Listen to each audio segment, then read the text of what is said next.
Y'all have no chill. Let's get the Ben questions out the way. Tell us something we don't know about Lydia. I could ruin her. I said it! I said it! I said it! Can you speak Swahili? What would you advise Kenyan dancers or the dance industry in general to do different? How was being on dating apps like? Tips to navigate. Good night. Goodbye. Go away. Lights on or off? Oof. Cheeky so-and-so. Dim. Hello everyone, welcome back to my YouTube channel. If you are returning, what's up? If you are new, well,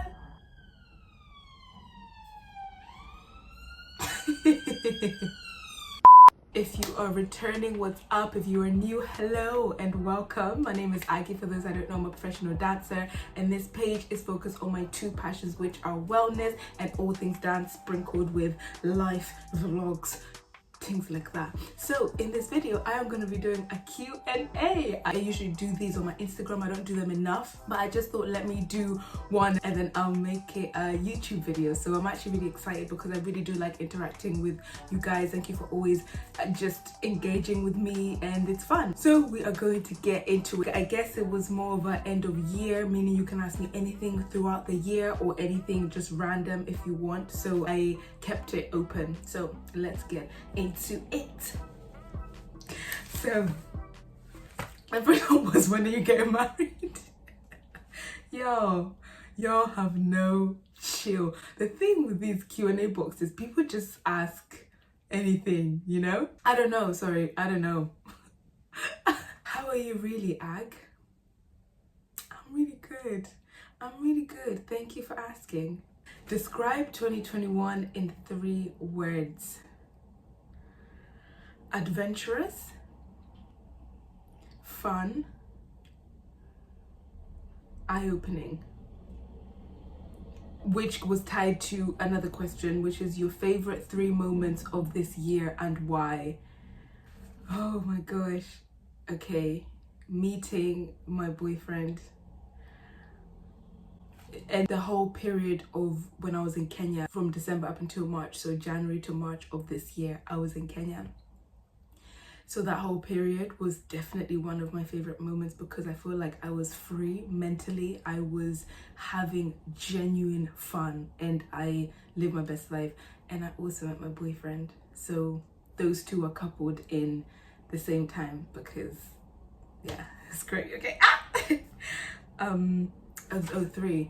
Another one is moving to London. I moved to London in July, and that was the best decision I could have ever made, or one of the best decisions this year. So it's been amazing every single moment since I've been here. So moving to London, that whole period, all the blessings that literally aligned as soon as I stepped foot in the city, as if God was like, yeah, I've been waiting for you to move. So that was really good. And a third one, oh well, I went to Kenya again in October, and that was magical. Okay, can I say 2? I'll say 4.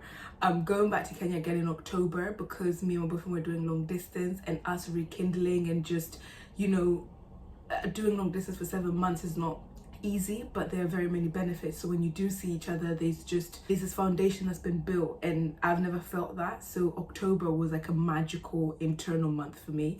So I'll say that. And the last thing is performing at the O2 Arena in a sold out headline show. Good night, goodbye, go away. Tour in September was amazing. It was fulfilling after everything that happened with the pandemic. It felt so good to be on purpose again, and for that period of time touring the UK was just amazing, and it was really fun. Can you speak Swahili? This was like asked so many times.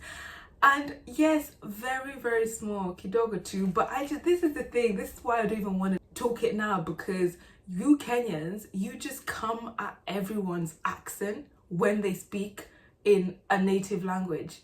That's what you guys do. So we don't feel secure, we don't feel safe in this space. So yeah, I do, but I don't want to. But no, I understand it more than I can speak it. I speak it like basic conversation, okay? Sawa. what's something you're working on to improve yourself? I'm constantly working on self-love and my sense of worthiness, but right now I think I'm continuously working on that deep sense of me being worthy of everything good in my life. Like, we're talking the deep root of the beliefs that I may have that I'm not worthy of healthy love, of abundance flowing into my life all the time. That's what I'm continuously working on right now, because I can see the effect of it when I am on that high flying disc with it. How do you do long distance? So let's get the Ben questions out the way. All I say was Ben, long distance. I promised you guys I'm going to do a video about the pros and cons of being in a long distance relationship, a healthy long distance relationship, may I add. I'm going to do that, but just to keep it short, how do we do it? You cannot have a long distance relationship without two people who are literally invested in that, because the cracks are very obvious, especially in a distance setting. So how we do it is because we're both committed to it, and I don't think it's for everyone. I don't think every type of person can do it, depending on what your priorities in a relationship are, but we do, and we've grown to like it because we've seen the benefits. Like, the connection it builds is mad, because all you can do is talk about it. That's it. And then when you see each other, oh my god, guys, the sparks are flying, like this fireworks literally above our heads the whole time. So we do it because we both want to, and that's the only way it works.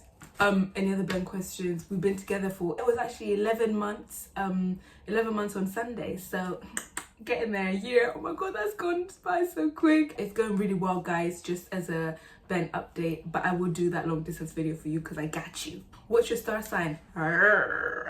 Leo, gang, obviously. Like, obviously, you can tell. What would you advise Kenyan dancers or the dance industry in general to do different? Now, the unfortunate thing when it comes to the industry in Kenya in terms of dance is that the artists are the ones that pave the way for dancers, because we dance to music and we respect artists who make music for us to dance to. But when that respect is not equal, then there isn't going to be work for dancing, which is what I noticed with the difference of me when I come to visit Kenya, and me knowing that I couldn't have the lucrative career that I have as a dancer in England, in Kenya, is because the artists aren't valuing the dancers the way they should be. Dancers make shows, dancers make music videos. But if an artist is like, oh, they're just dancers, let's not pay them, then the industry is just going to be watered down. So the only thing I can say to do different is to start setting tone and not doing work for free, and knowing that what you do is valuable, what you do can bring money. And then slowly but surely it will get to the point where they will have to raise that bar to be able to have the dancers, because guess what, they still have dancers, don't they? They still have dancers.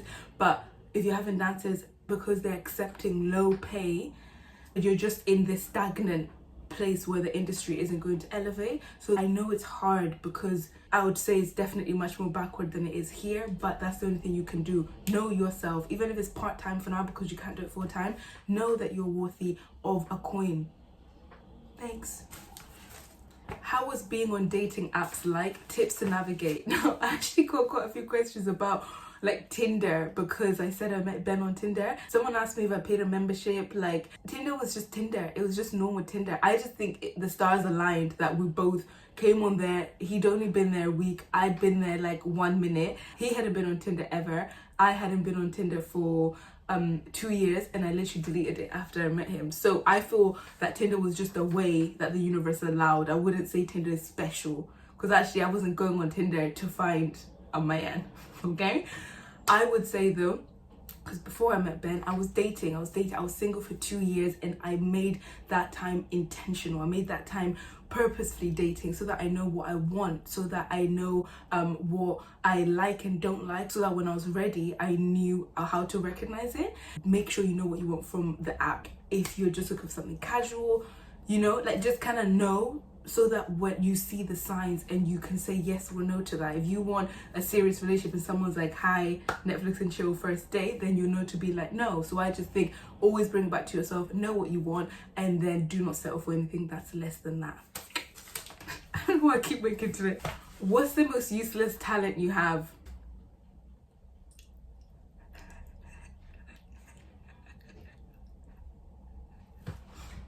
Ta-da!